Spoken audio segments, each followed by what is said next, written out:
Hola, mi nombre es Noa y soy la residente de tercer año de análisis clínicos y voy a hablaros de las miopatías inflamatorias en el laboratorio. Las miopatías inflamatorias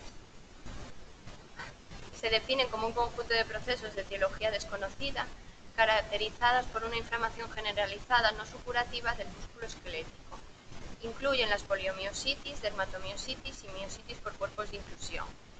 Como subtipos clínicos, dentro de las poliomiositis podemos destacar el síndrome antisintetasa y la miositis necrotizante, y dentro de la dermatomiositis juvenil, la del adulto y la dermatomiositis amiopática o sinomiositis. Son enfermedades relativamente infrecuentes, con una incidencia entre 0,8 y 8 casos millón de habitantes y año, con una prevalencia entre 5 y 8 casos por 100.000 habitantes. Es más frecuente en mujeres, aunque la miositis por cuerpos de inclusión predomina en los varones, y aunque pueden aparecer en cualquier etapa de la vida, los picos de mayor incidencia se sitúan entre los 10-15 años y 45 y 60. En estas enfermedades se observa una alteración de la inmunidad, tanto celular como humoral, y prueba de ello es el acúmulo de linfocitos en el tejido muscular, la presencia de autoanticuerpos específicos dirigidos contra moléculas citoplasmáticas implicadas en la síntesis de proteínas y la respuesta a agentes inmunosupresores.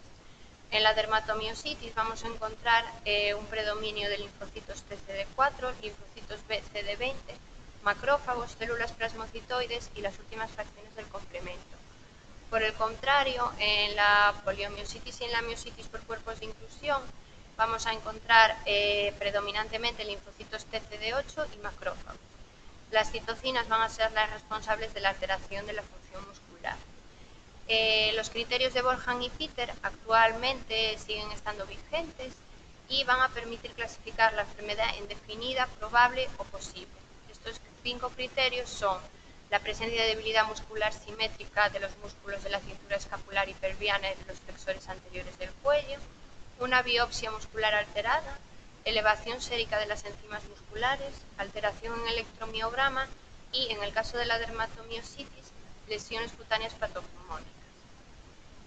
En cuanto a las manifestaciones clínicas, la forma más común de presentación de estas enfermedades es la debilidad, que suele afectar de forma característica a la musculatura esquelética proximal, es decir, a la cintura escapular y pelviana, dificultando actividades que precisan el normal funcionamiento de estos músculos, como puede ser peinarse, subir unas escaleras o levantarse de la silla. Los músculos flexores anteriores del cuello también se ven afectados frecuentemente.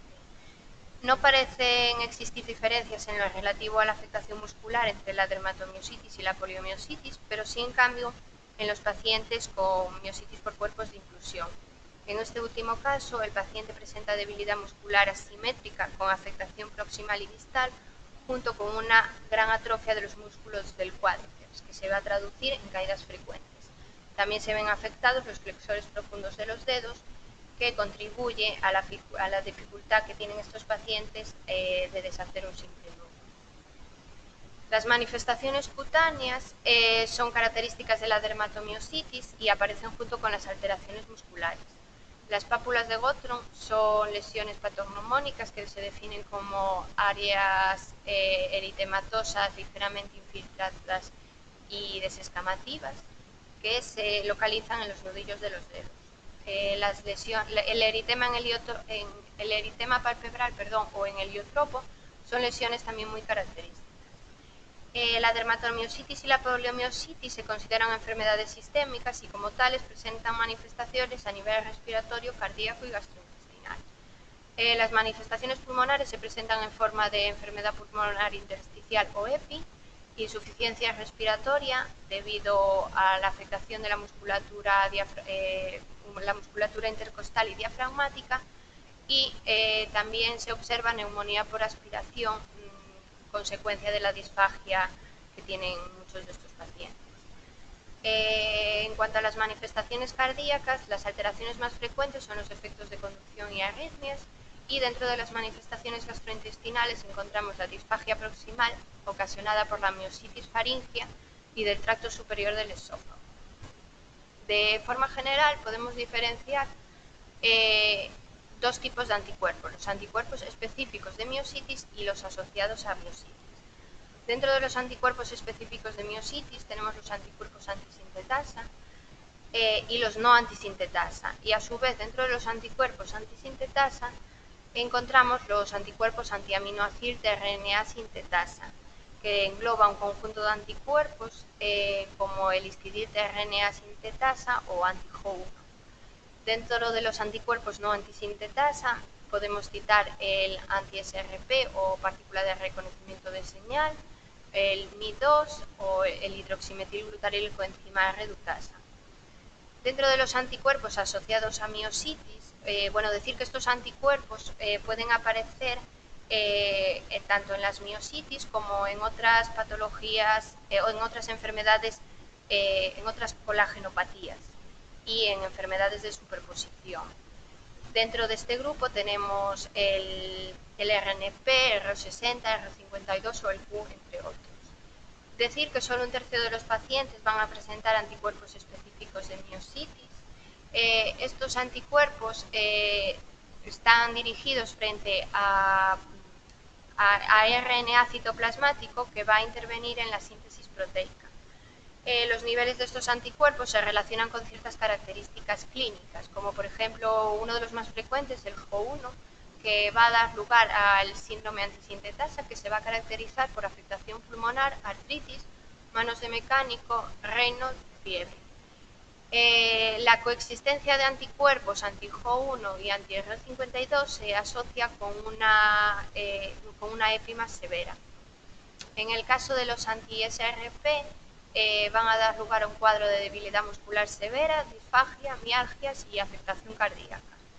Y los anti-Mi2 son propios de la dermatomiositis clásica y se va a poder observar eritema en V, eritema en mantón y engrosamiento de las cutículas. Los anti-SRP y anti-hidroximetilglutaril-CoA reductasa están asociados a las miopatías necrotizantes y más concretamente se ha visto una fuerte asociación entre el consumo de estatinas y este tipo de miopatías, detectándose anticuerpos frente al anti-HMGCR. Las miositis amiopáticas o dermatomiositis sin hemiositis son dermatomiositis en las que la afectación cutánea aparece durante largos periodos de tiempo sin aparecer afectación muscular. En este caso, los anticuerpos que se relacionan más con este tipo de dermatomiositis son los anti-CAD140. Nosotros en el laboratorio vamos a realizar en primer lugar un screening de anticuerpos anticelulares. A continuación realizamos otro screening de anticuerpos específicos anticelulares. En tercer lugar, cuantificamos estos anticuerpos y finalmente disponemos de un inmunoblot con un panel específico de anticuerpos para miositis. El screening de ANA se realiza por inmunofluorescencia indirecta. La inmunofluorescencia indirecta en las guías clínicas aparece como el gold estándar para el diagnóstico de enfermedades autoinmunes.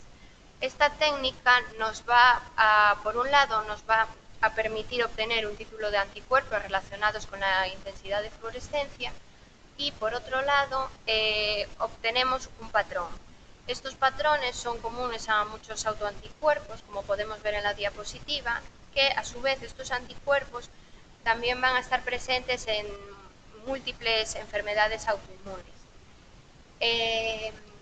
Como dije antes, existen unos anticuerpos específicos de miositis, entre los que está el Mi2, el SRP y los antisintetasa. Y a continuación os voy a enseñar los patrones que van a originar en inmunofluorescencia estos anticuerpos. Aquí tenemos un patrón citoplasmático granular fino, que los antígenos que van a dar lugar a este patrón son las enzimas antisintetasa. De las más frecuentes es la histidil de RNA sintetasa o HO1.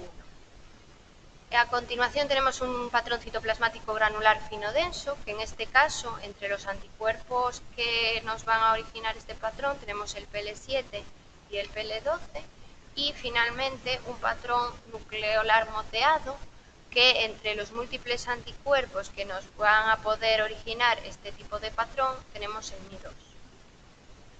Una vez que tenemos hecho el screening mediante inmunofluorescencia de los ANAS, si nos da negativo, el estudio se detiene.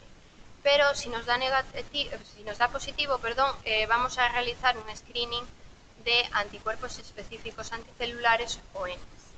Este screening lo realizamos por fluorinmunoensayo. Nuestro screening es un screening muy completo, de los más completos que hay en el mercado. En él está integrado el anti-DNA y otros muchos anticuerpos frente a diferentes enfermedades autoinmunes, y nos va a proporcionar un resultado cualitativo, es decir, o negativo o positivo. Si es negativo, detenemos el estudio, y si es positivo, vamos a cuantificar estos anticuerpos. La cuantificación la hacemos también por fluorinmunoensayo, y los anticuerpos para la cuantificación se van a solicitar desde atención primaria a través de perfiles. Tenemos el perfil de lupus Sjögren, el perfil de esclerodermia y el perfil de poliomiositis dermatomiositis. Dentro de este último englobamos el RNP y el anti-Jo1. El RO52 no está de momento incluido en este perfil, pero en el laboratorio a todos los perfiles de poliomiositis dermatomiositis se lo añadimos. Desde atención especializada se puede solicitar la cuantificación de anticuerpos de manera individualizada, tanto para el diagnóstico como para el seguimiento.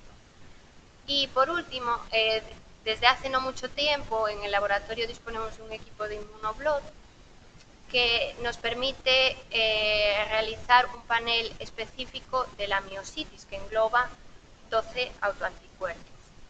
Aquí tenemos un informe de un Immunoblot donde podemos ver a la derecha de la imagen que estoy señalando. Esto sería el control negativo de nuestra técnica.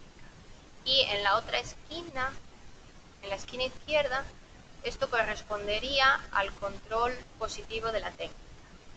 En este caso, los anticuerpos positivos serían los de la posición 1 y 9, que en la posición 1 tenemos los anticuerpos frente a Jo1 y en la posición 9 el RO52. Estos dos puntos se consideran positivos debido a que la intensidad de la mancha es mayor que el control negativo de nuestra técnica.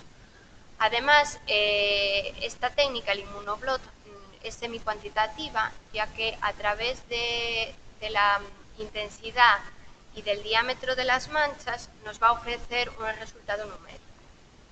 Y ya para terminar, existe una fuerte asociación entre las miopatías y el cáncer, sobre todo con la dermatomiositis, y con las miositis por cuerpos de inclusión no está tan claro.